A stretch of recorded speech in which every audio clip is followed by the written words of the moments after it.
You're listening to Honestly Mental, the podcast, and I'm your host, Erika Diaz.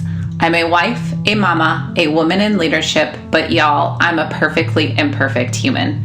I have depression, PTSD, and generalized anxiety disorder, and I am figuring it out every single day. It's really been quite the journey, so this podcast aims to provide a raw and authentic approach to several issues surrounding mental health. Through the lens of our guests and I, we will provide insight into how we navigated our own challenges through honest and vulnerable conversation. We are building a community of individuals committed to changing the world, one conversation, one person at a time. We are raising awareness by destigmatizing mental health through continuing the conversation. We are providing hope and ultimately have a goal of saving the lives of those who may be feeling dark and alone. Hello, thank you for tuning in to Honestly Mental, the podcast. On this episode, From Rage to Relief, Recognizing Atypical Depression in Men, and I'm joined by guest Collin Williams. Collin is the founder and chairman of New Era ADR, and he was previously general counsel at Reverb, the preeminent digital marketplace for buying and selling of musical instruments, gear, and equipment. The inspiration for New Era came from his first 11 years of practice, which was spent as a litigator at Greenberg Trowbridge LLP and Butler Snow LLP. Here he litigated hundreds of cases, many of which he took fully through trial or arbitration and mediation. He's also been a director for Streetwise, one of the largest homeless aid organizations in the Midwest, an associate board member of Make-A-Wish, Illinois, and a mentor with Real Industry. He holds a BA from Middlebury College and a JD from Tulane University School of Law. And I'm thrilled to have you here to talk about our topic today, From Rage to Relief. So thank you, Collin. Thank you. I appreciate you joining. Thank you so much for having me. Yeah. So, before we dive into things, I would love to hear from you. What made you want to continue the conversation about mental health on today's podcast? What brings you here? Well, I think mental health still has an incredible stigma to it. In our society, it's just something that still is viewed as maybe not an illness, which it very much is. So I think there's a lot of misconceptions about it. I think like I said, there's still stigmas to it. There's still a lot of misunderstandings about it. So for me, somebody who lives with it, I don't ever say I suffer from it. I live with it. It's really about bringing more attention to it and making people understand that if you've met me, if you've ever spent time with me, if you've ever hung out with me, you would probably have you wouldn't figure at all that I suffer or that I live with, depression. And I think that's really what I'm trying to get across is that, they say 56 million people in the United States have some sort of mental illness. I think that number is probably astronomically low. I think there are a lot of people out there who don't know that they have something wrong, or at least know that they have something wrong, but maybe don't know what it is. And I think that the only way that we're going to fix that is if people who do know that they've got something wrong and have dealt with it, start talking about it and be much more open about it. And I think that will start to open doors for people who may feel whatever it is, shame or confusion or just concern, to come out and say, well, wait a second, there's nothing strange about this. It's not a minority of people. It's an incredibly large amount of people. So, but if we don't talk about it, then that's never going to happen. So for me, I like to talk about this as much as possible. I'm ecstatic to be on this podcast because I just think if we keep this in the closet, then it's going to continue to be a larger and larger problem. And when you think about, suicide rates, attempted suicide rates, those are just going to continue to grow. I think we have a real opportunity to actually decrease them. Yeah, absolutely. And, you talked about the 56 million individuals that could be impacted, from some type of mental illness. As it relates to men specifically, the numbers are wholly underestimated for a multitude of reasons. But it's about 1 in 10, 1 in 8, maybe, depending on which research you're looking at, that have some form of depression or anxiety. It's estimated that less than half of those individuals seek treatment. And one of the reasons it's so underrepresented is because of just the social norms of, men not talking about their feelings or their emotions, the stigma surrounding it, as you've mentioned. And so that's what we aim to do on Honestly Mental, is to highlight these stories of individuals who are on a journey of mental health and explain that, just because you have a diagnosis does not mean that you can't be a highly functioning adult or an individual. And so I appreciate you joining the podcast and talking through your story. So, Oh, sorry. No, go ahead. No, I was just going to say, I think there's a great misconception that people think, or they equate mental illness with weakness. And I think that's probably why in the male population, you have so many people who are not willing to talk about it, because they perceive themselves as weak if they think there's something wrong with them. Here's the reality. I don't view mental illness as being any different than having COVID. It just doesn't go away. And you can't treat it with, drugs or antibiotics or anything else. But you can treat it. So it's a sickness. It's an illness. It's a disease. It is what it is. It has nothing to do with being weak. You wouldn't look at somebody who has bronchitis and say you're weak. So I think we need to get to a stage where we view people with mental illness in the same way. It's just, it is what it is. It's something that somebody has. And once again, there's things you can do to treat it and fix it and help it and do whatever it may be, but it is not weakness. And I think until we get to the point where people start realizing that, they're going to continue to be reticent to talk about it. I agree with you. And it reminds me of last year when I entered a partial hospitalization program because of my own mental health challenges. And at that point, I would say that I was absolutely struggling. But I think, I know you just mentioned how you try not to say you struggle with or what have you. But at that point in my life, I was struggling with my mental health challenges. And when I went to request time off of work to be able to work through those problems, my boss was like, Erika, if you had a broken arm, you wouldn't hesitate going to the doctor and getting it fixed. And mental health should not be any different than any other illness that's out there, as you've stated too. So that resonates a lot with me. And I think you're right. I think men associate this mental illness with weakness, and it's just, societally, we have not set men up at all to be able to comfortably and openly talk about feelings and emotions.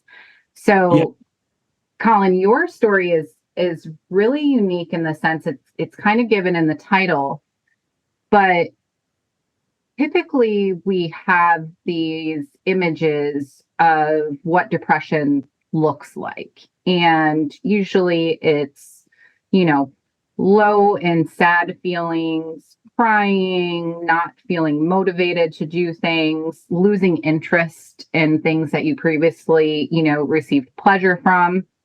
But could you tell us about your journey, what that looked like, and why it was a little atypical?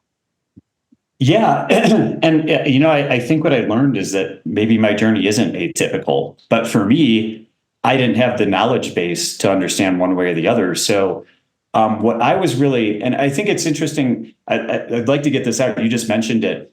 There's definitely stages of suffering through mental illness, right? But I look at it as an evolution where you say, I'm suffering from mental illness. It's impacting me. I'm really struggling. Things are not going well. To when you start to treat it, whether it's therapy, drugs, combination, whatever it may be, where you move into the stage of living with mental illness. And then I like to think there's a third stage. Once you've really gotten a handle on it, it works, and you've dialed everything in, you're actually thriving through the mental illness. So there's definitely stages here. And I think what people have to be cautious of when you're in that suffering stage is that you make a concerted effort to move into the living with stage. And then you can figure out if you can get to the thriving through. But let me tell you, I think I'm in the living with stage. And living with is fine. Suffering with is not good at all. So I will tell you, my personal journey is maybe it's atypical, I don't know, but this might be eye-opening for some folks. I was having bouts of extreme anger, like really things I couldn't control, just extraordinary anger. Never reached the point of like being physical or anything like that, but bouts that were just incredibly difficult to deal with, screaming and really struggling to understand. I had played football for a long time, so I started to wonder if I was having CTE issues, which was extraordinarily scary. But it got to the point where my wife was basically like, you need to go figure out something, right? Whatever it is, whatever you decide to do, you have to go do something. So I agreed. And I ended up talking to a friend who works at Rush University Hospital in Chicago. And I said, look, I don't even know where to start. Like, do you know any therapists? And she ended up connecting me with a doctor named Terry Hull, who usually only takes patients who are under 30 years old, but she made an exception for me. And I went to my first session and I said, look, I have no idea what the hell's wrong with me, but I'm having these bouts of extraordinary anger, and it's disconcerting. It's scary. It is. And she said, oh, you have depression. And I was like, what? No, I don't have depression. I'm fine. Most of the time I'm pretty happy. And she said, no. Everything you've said are like specifically, it's depression, right? And it manifests itself in different ways with everybody, but it is extraordinarily common for it to manifest, at least in men, through anger. And that was my aha moment, right? Because I was never sitting in the corner in a dark room crying, and that was never how this showed up for me. It was always anger. And so to realize that it strayed from what you were mentioning as the stereotypes of depression and manifesting itself in a way that I had never heard it could, once again, that was my aha moment. Like, oh, okay, well, and you would be amazed, I'm sure you know, when you know what's wrong, when somebody tells you what's wrong, it's cathartic. When you're just sitting there wondering what is wrong with me, it's scary. And when somebody says, this is what's wrong with you, it's cathartic. So that was a really, really big thing for me. And I think there's probably a lot of men out there that are wondering, why am I so pissed off all the time? And never, ever would equate that to depression. And it's, and maybe you're right. It may not be atypical, but eye-opening for sure, certainly as it was in your scenario. And there's so much power in naming something, because then you can put appropriate language and tools in place to be able to work through, what it is. And so you received this diagnosis, you had your aha moment. And when do you think, after going through therapy and different things, you went from the rage kind of Collin and the episodes that you were having with bouts of anger and things to a place of almost relief that you have now a diagnosis, now you have steps that you can take to work through that diagnosis of depression. What did that feel like for you? What did it look like? Yeah, I would say it's been an evolution. And by that, I mean, there's no magic pill. There's no, there's no moment where you say, oh, well, okay, now I've been through like three sessions of therapy and I feel great. It's magical. It's been an evolution, right? So first understanding what was wrong probably took, the gorilla off my back, right?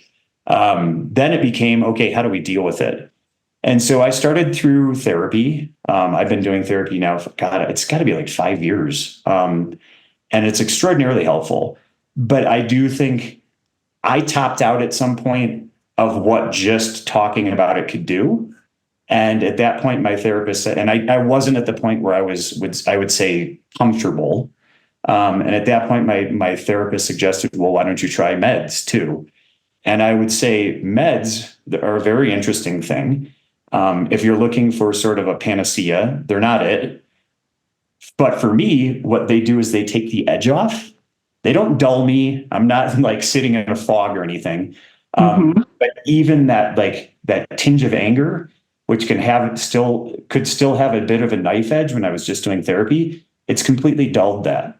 So once again, it's not like it makes you feel great or like, oh my God, the world's wonderful now. Yeah, rainbows and sunshine all the time. Rainbows and sunshine, yeah, exactly. Unicorns everywhere. Yes.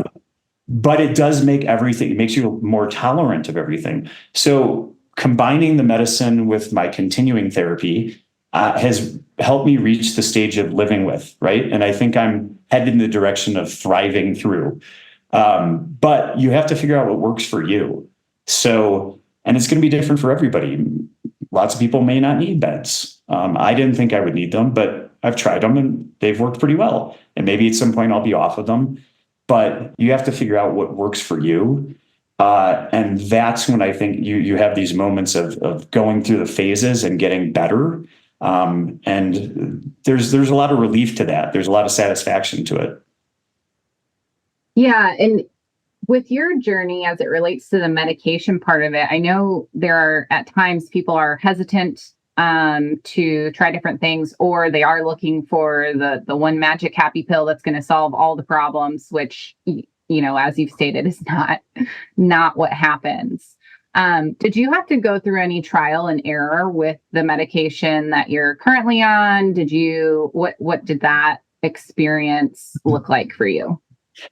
Yeah, I did not go through trial and error. I talked to my doctor. We went through a number of he basically explained, because my therapist is a psychologist, so she can't prescribe. So I went to my general practitioner and we went through a whole host of medicines, the side effects, what could potentially happen, what the positive effects could be. And we came to a conclusion that a specific medicine would be best to try first. And so I will tell you, when I first started it, I had a week I've never been an anxious person. I had a week of extraordinary anxiety, strangest feeling. I just like little things that wouldn't have bothered me before, like my kid getting on a bus, were freaking me out. And I was freaked out, right? Because I was really struggling with how to deal with these things. Then I realized a week later, it sort of dissipated. And my doctor said, yeah, that's just the medicine actually telling you that it's working. He said, basically, if you wouldn't have experienced anything, then that's more concerning, because then we don't believe anything's happening.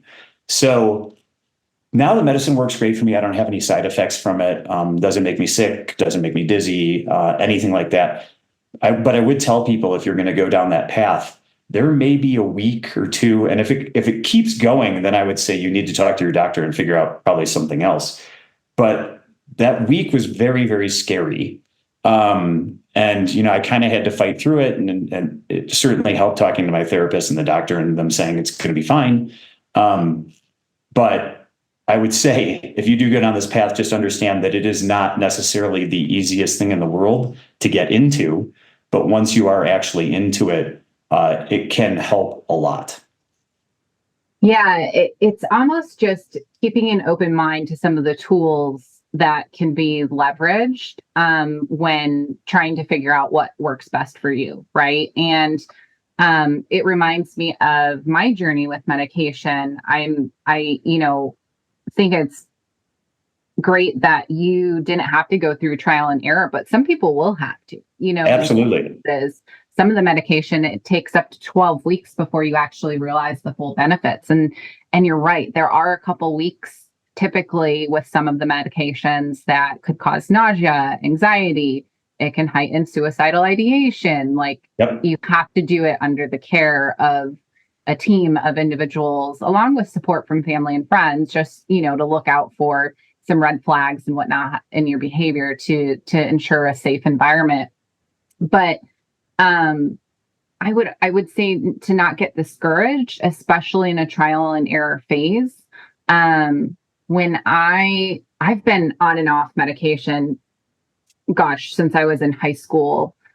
for depression. And many of the years up into being a young adult, I didn't really think the medications that I was on really worked. And so when I was going through this last episode, obviously before it reached complete mental health crisis, I had gone to the doctor and I was like, I think I'm at a stage where I need medical support from medication for my depression. So we tried to go through some of that before things accelerated to where I was struggling with suicidal thoughts. But it took probably 6 months before we found the right dosage, the right combination of medication, and those types of things that were most effective for what I was going through. And so I say that just because it's a journey, it's an evolution as you've continued to highlight. And everybody is so individualistic and to how they're going to react to these things, that what works for one person may not work for the next. And it's hard to say, especially if you're at a heightened depressive state, but it does take patience and a lot of time and work with your care team to flesh out what does work and what doesn't work. And that's medication or other tools of, coping also. I could not agree more. And once again, I think what everybody should be careful of is, you're absolutely right. You have to find what works for you. That may be an evolution. Thankfully for me, it was not a massive one. And the truth is, I think it works well. There might be 3 or 4 other drugs out there that would be far more successful.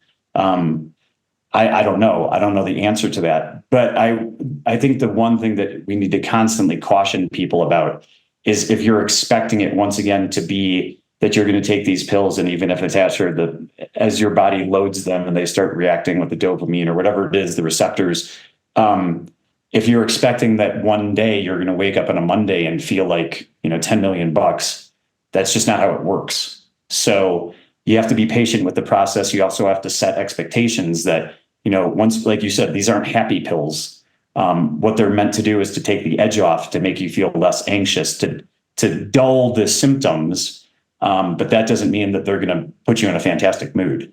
So I just think there's a lot of misconceptions about, well, if I take antidepressants, then I'm going to be happy all the time. No, that's not true. It's not true at all. But it can certainly assist you in tremendous ways in just feeling more normal. And my therapist always likes to say, you had peaks and valleys and peaks and valleys. What we're trying to do with medicine is just get you to a baseline. And then doesn't mean you're not going to still have peaks and valleys, but you're not going to sit in a valley. You're going to sit at a baseline, and you may dip on occasions and you may have really great moments too, but then you're going to come back to that baseline, and that baseline is going to be much higher than when you were sitting in the valley at a constant. Yeah, it certainly helps stabilize those highs and lows. And it does not remove them. I think whether you have mental health issues or not and are being medicated or not, everybody has the peaks and valleys of the highs and lows of life. So, it's certainly not just that magic pill that's going to correct everything. You do not wake up one day and everything is great, right? Yeah. Life is still life, and it can be challenging at times. So I love how you put that. It's to get you to a baseline to help normalize what's going on within your body and your mind. Yep. Exactly. So as you look back and reflect on your journey, do you think there were stigmas that played into you either seeking out help or maybe just not even realizing that anger could be depression? How did stigmas around men's mental health play into your journey, if it did at all? I think I just reached a point, when your wife says you need to go get help, that's a moment, right? Not a proud one. But at that point, for me, there was no question, right? It wasn't about whether or not somebody would view me as weak or like less masculine or whatever it is. It just didn't matter to me. I needed to find a solution. And then once I, went down the path of finding a solution and getting better and improving myself, I don't really care about the stigmas. And what I found is that the reality is all my friends, like even the most masculine guy, dude type of buddies I have, they don't care. At the end of the day, if they're your friends, they shouldn't care. It doesn't matter.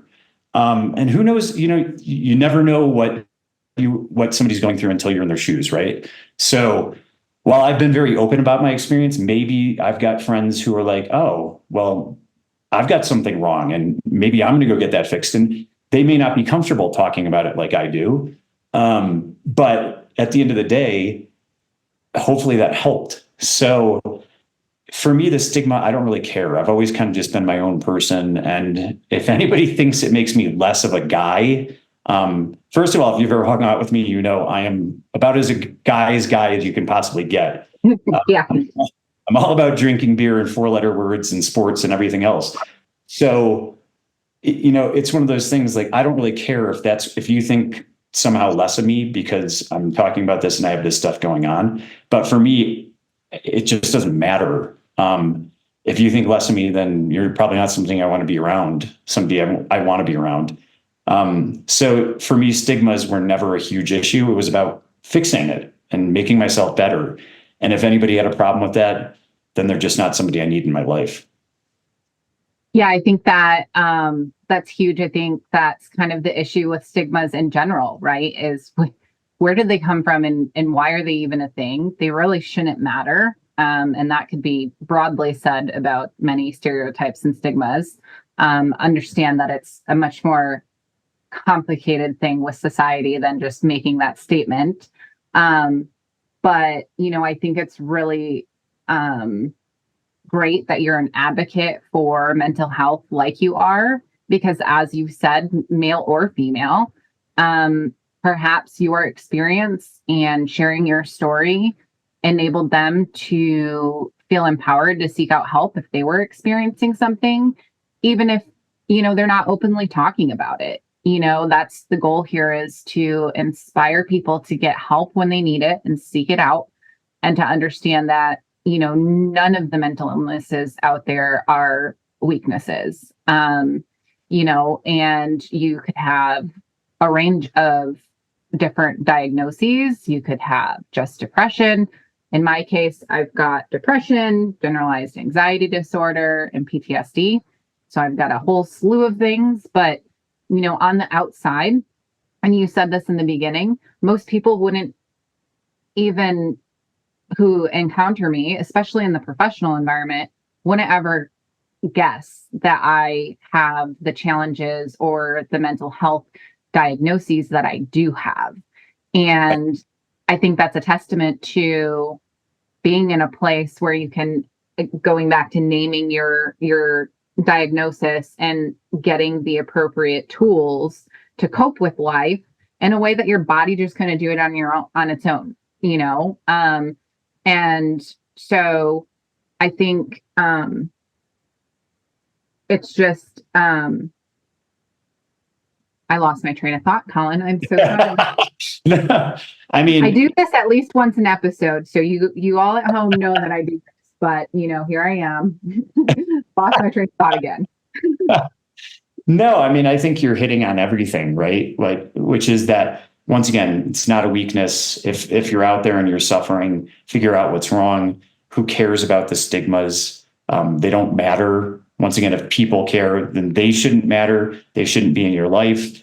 This is about improving yourself. It's about making yourself feel better. It's about increasing your quality of life. And if you care more about what the outside world thinks than that, then I don't know how to help you. Because you have to understand that your personal health and your personal quality of life and how that impacts the people that you live. If you have kids, I mean, one of the huge concerns with me, I had a little boy, and it was, he didn't disappear. But, it started to concern me about, well, what if he sees me acting like this, right? And how do I be the best father I can be?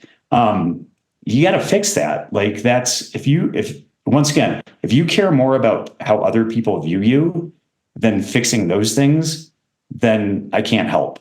And I don't know what to tell you. And it's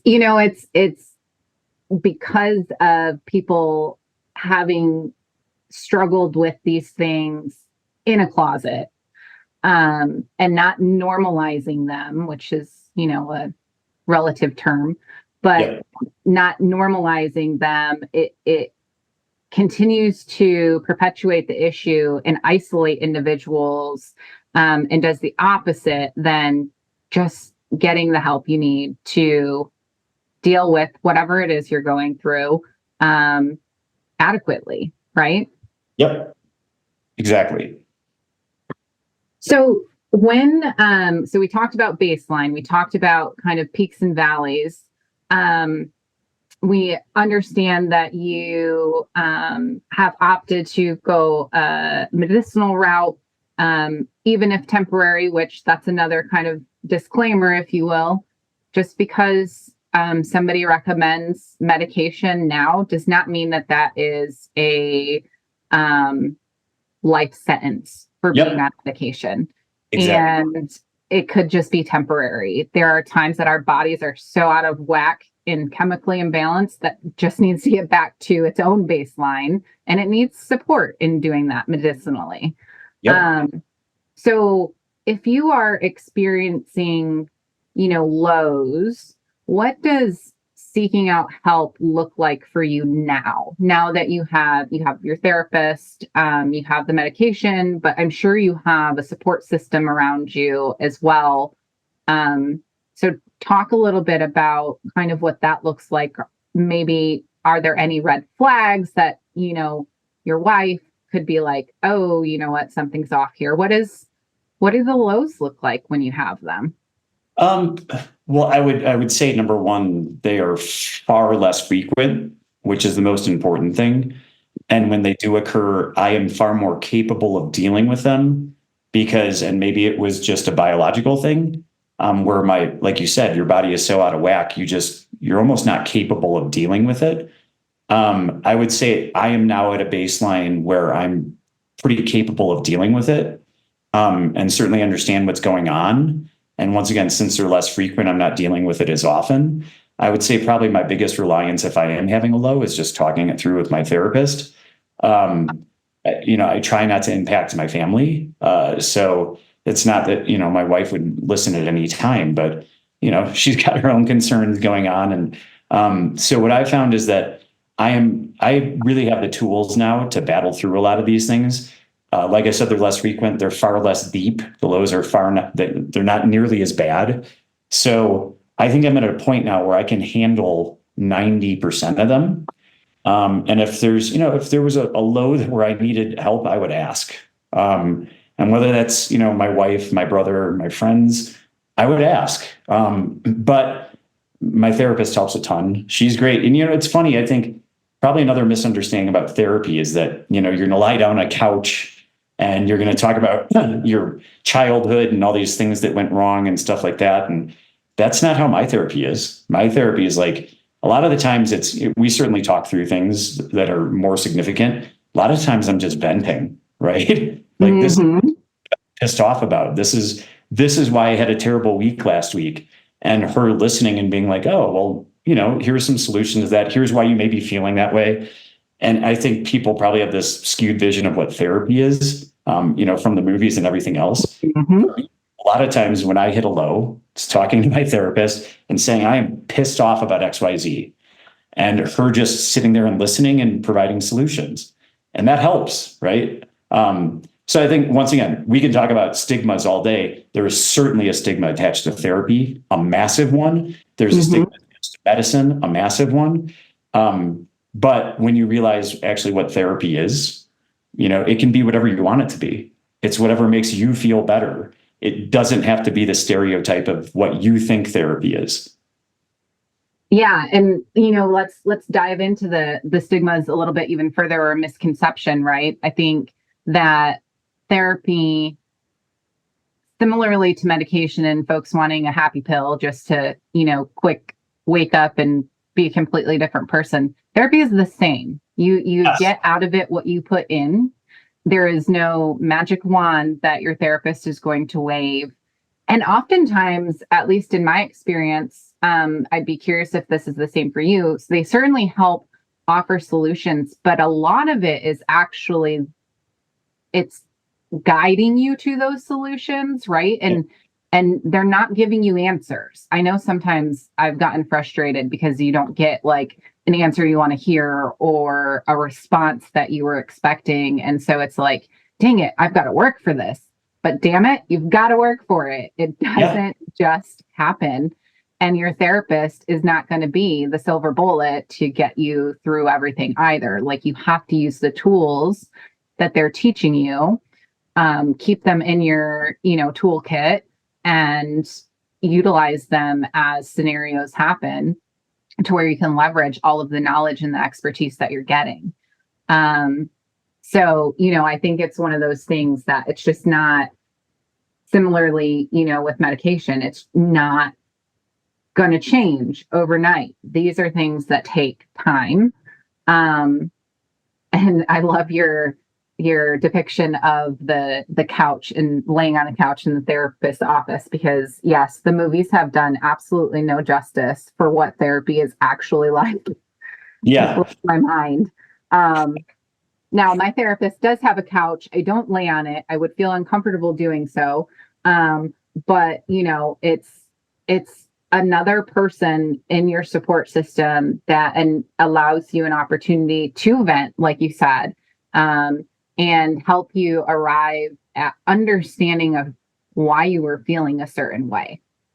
I think it's really great in building sustainability for you to be able to manage these things on your own, and you go from that living with phase to thriving through phase, right? Yep. Yeah. I mean, I think that was you hit on something which I think is tremendously applicable to all of this. If you go into therapy too, waiting for your therapist to say, well, if you just spend 15 minutes a day meditating, you're going to feel like $1 million, then you're sadly mistaken about what you're going to get out of therapy too. It's nothing's a panacea.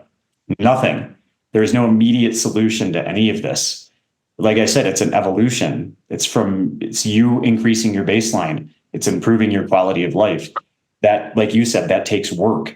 It takes trial and error to figure out what's right. It takes a combination of things. It may require changing your support system, the people you spend time around. It could be anything. But if you're just looking for that one thing that's going to correct everything, that's not how this works. So that's not to be like depressing or cynical or anything like that. It's just setting expectations, and that you can improve exponentially if you have the right expectations. If you go in and think, well, where's my solution? And then walk out and think that it's all a failure, that's a big issue. So setting expectations is a huge part of this. Yeah, and I would agree. And I think if you are newly diagnosed, hopefully your medical professionals are, shining a light on that, so that you don't set yourself up for failure with having unrealistic expectations. Yep. But again, that's why we're talking about this openly, so that individuals who might be experiencing struggles of their own realize what the journey looks like. I think that's important, because while you're in the living with phase, approaching thriving with, I'm probably closer to, I would say, living with, maybe closer to struggling with. But it, I think is just that, a journey. It takes work. It's hard as hell. Yep. But you've got to be committed to yourself to get through it. And I think with the right expectations, as you've already stated, then, you're setting yourself up for more success, even through trial and error. I mean, honestly, you could go through trial and error with therapy too.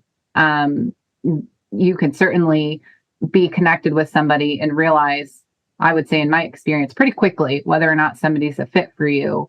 So I know it can be difficult at times of in times of depressive states, that if you try medication or you try a therapist and you're like, dang it, this isn't working, that feels like another blow to the system and kind of pushes you down further. But you got to hold on to the hope that if it didn't work out the first time, a different therapist may be much better aligned to how you operate. Same with medication. So I think it's important to really have some of these mindsets and expectations as you're going into it, to be the best version of yourself you can be at the end of the day. Yeah, this is something I take with me every day, outside of the mental illness, but it certainly is applicable too, is I always have this philosophy that if you take one step forward, you'll eventually reach your destination. That may take a very long time to do, and you may take steps back at some point.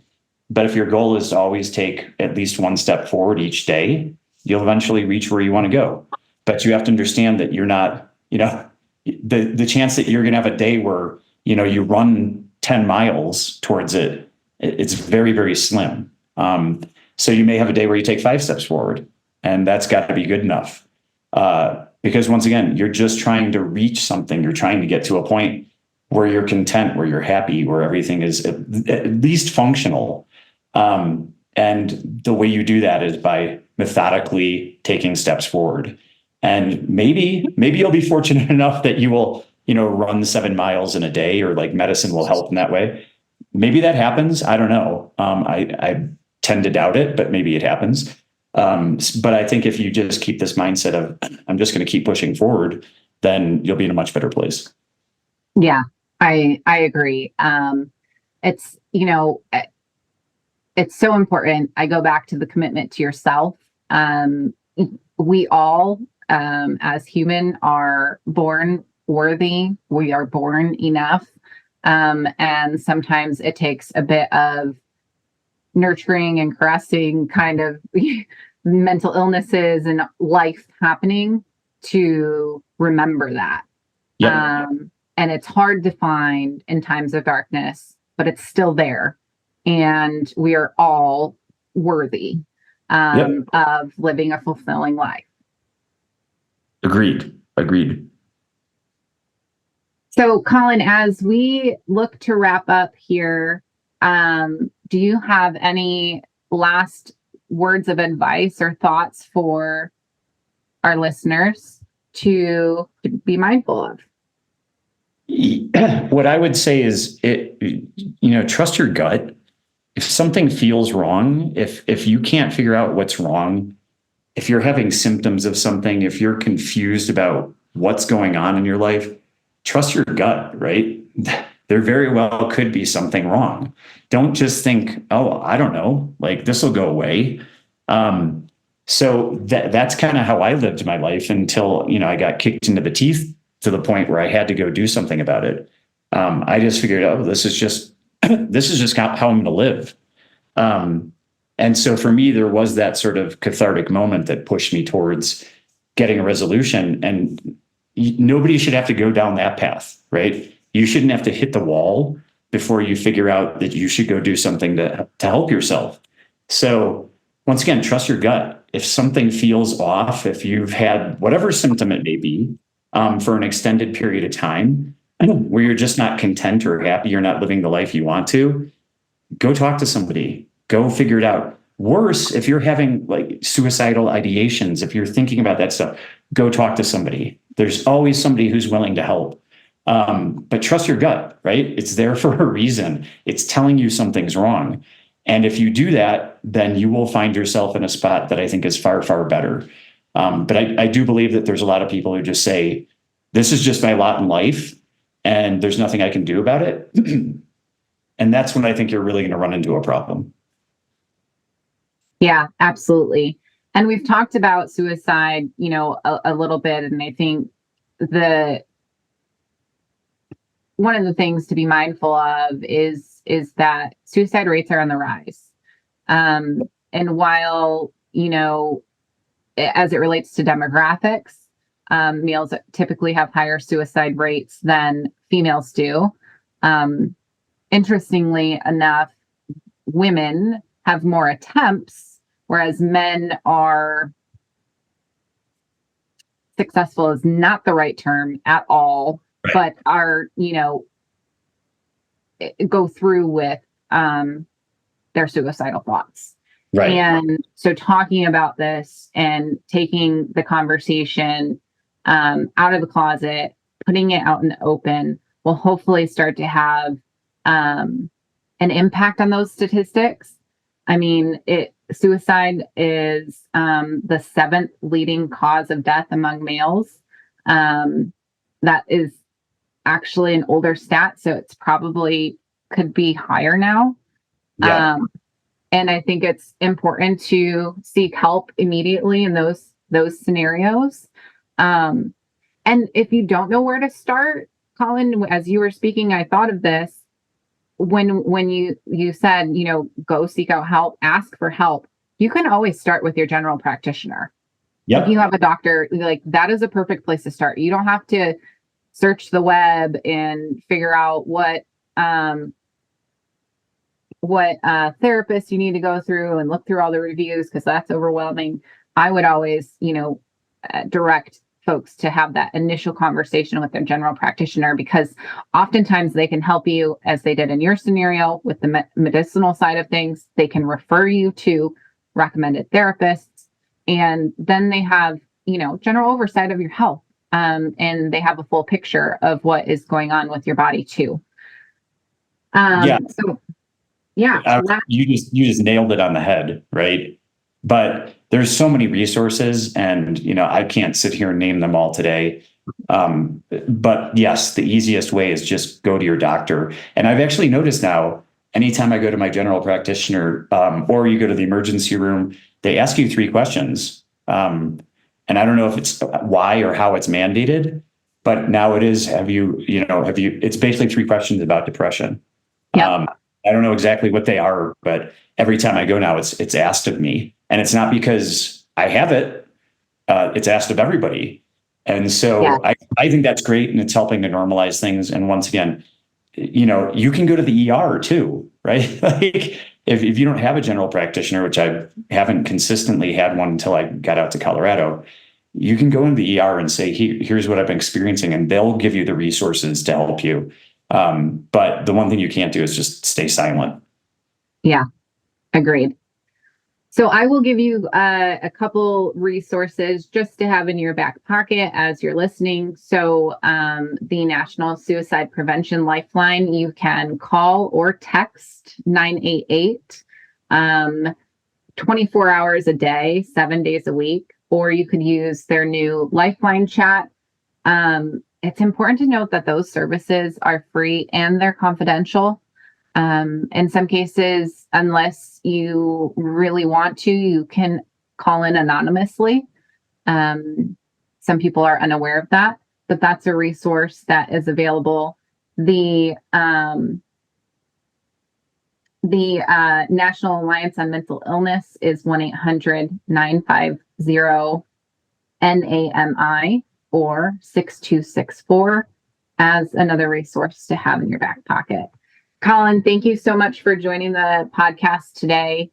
I commend you for your openness about your own journey, as well as the advocacy you have for mental health in general. I really appreciate your time today. Thank you so much. Thank you for having me. Yes, and you know what to do. Like and rate this episode. Please share. That's how we get the message out and continue to save more lives. Thank you.